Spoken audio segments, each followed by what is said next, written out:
একে তো মসজিদগুলিতে মসজিদকে জোর করে বলা হচ্ছে এখানে মন্দির ছিল। বড় আশ্চর্য লাগে এটাই, যেদিন সুপ্রিম কোর্টের বিচারপতি রায় দেয় যে বাবরি মসজিদটাও তলায় মন্দির ছিল কিনা, রায়ের কপি প্রত্যেকে পড়েছেন, তার পরের দিন পত্রিকায় প্রকাশ হয়েছিল। যিনি প্রধান বিচারপতি তিনি রায় দিয়েছেন, তিনি বলে গেছেন প্রত্নতত্ত্ববিদরা যতগুলো খনন করেছে মাটির মধ্যে একটাও কোনো মন্দিরের কিছু পাইনি। তাহলে রায় দিল কেন?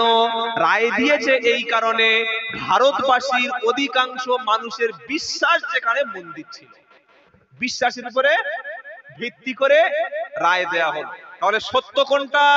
সত্যটা হচ্ছে এই যে রায়টা ছিল সম্পূর্ণ অনৈতিক ভাবে। তারপরে আমরা শান্তিপ্রিয় ভারতের মুসলমান, আমরা এই রায়ের বিরুদ্ধে অন্য কিছু হরতাল করিনি, আমরা রায়টাকে মাথা পেতে মেনে নিয়েছি। শুধু মুসলমান নয়, অসংখ্য হিন্দু ব্যক্তিদের কাছ থেকে শোনা গেছে, তারা বলেছে যে এই কাজটা হলো, এই কাজটা কখনো সঠিক হয়নি। একটা কথা মনে রেখে দেবেন, এখানে অনেক বড় বড় ওলামা বসে আছেন, জিজ্ঞাসা করুন, আপনি যখন একটা মসজিদ করবেন না, মসজিদ কোনো অপরের জায়গায় করা যায় না। জায়গা দখল করে আপনি তো আপনারা অনেক জায়গায় ঘুরেছেন, আমি যতটুকু দেখেছি বিভিন্ন রাজ্যে বিভিন্ন জেলায় গিয়ে, কোনদিন দেখেছেন রাস্তার উপরে মসজিদ আছে? দেখেছেন? কারো ঘর দখল করে মসজিদ আছে, কারো বাগান দখল করে, মার্কেট দখল করে মসজিদ আছে? কখনো নয়।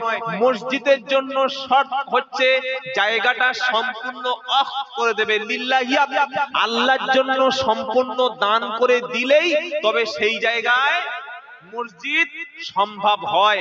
কখনো বাবরের খেয়ে কাজ নাই যে তিনি একটা মন্দিরকে ভেঙে মসজিদ বানাতে যাবে। আর যদি এই কাজটা কোনো মুসলমান, মন্দির দূরের কথা, কোনো মুসলমানের জায়গার উপরেও যদি কেউ মসজিদ করে, সে জোর করে যদি কেউ দান না করে, সে মসজিদে নামাজ কি বলছেন হবে না। একটার পর একটা জ্ঞানব্যাপী রায় দিয়েছে, এবার মথুরার রায় দেবে। এভাবে গোটা ভারতবর্ষের সাম্প্রদায়িক সম্প্রীতি নষ্ট করে দিচ্ছে একের পর এক। আপনি ভাবতে পারেন আরো কোন দিকে যাচ্ছে দেশ। কিন্তু আমি প্রমাণ দেখাবো, আমি কোন ধর্মকে অসম্মান করছি না, সব ধর্মকে সম্মান জানিয়ে বলছি। এমনও অনেক অন্যান্য ধর্মের উপাসনালয় রয়েছে যেটা বাজারের উপরে, স্টেশনের উপরে, মার্কেটের উপরে আছে না নাই? কই আমরা তো ভারতবর্ষের কোন মুসলমান কখনো বলিনি যে মার্কেটে কোনো অন্য ধর্মের উপাসনালয় থাকবে না, কোন মন্দির থাকবে না, গির্জা থাকবে না, গুরুদ্বারা থাকবে না, চার্চ থাকবে না, এটা আমরা কখনো বলিনি, বলবো না। আমরা কোন ধর্মকে অশ্রদ্ধা করব না, কটূক্তি করব না। কিন্তু তখনই আমাদের কষ্ট লাগে, তখনই আমাদের আঘাত লাগে, হাজার হাজার শত শত বছর এই ভারতবর্ষে এমনও মন্দির আছে 1000 বছর মন্দিরের বয়স, যারা বলছে মন্দিরগুলো সব ভেঙে মুসলমানরা মসজিদ বানিয়েছে। কলকাতায় অনেক মন্দির আছে 1000 বছর বয়স পার হয়ে গেছে, মুসলমানরা 750 থেকে 800 বছর রাজত্ব করেছিল। যদি মন্দিরগুলো সব ভেঙে ফেলতো, তাহলে এতগুলো বড় বড় মন্দির কিভাবে দাঁড়িয়ে আছে ভাই?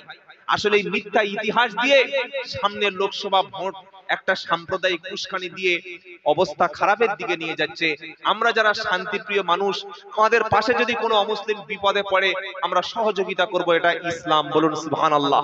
কোন হিন্দু ভাই যদি চিকিৎসার জন্য হাত পাতে সহযোগিতা করবেন, কোন অমুসলিম মা যদি তার মেয়ে বিধবা হয়ে যায় সহযোগিতার জন্য আসে, সহযোগিতা করবেন।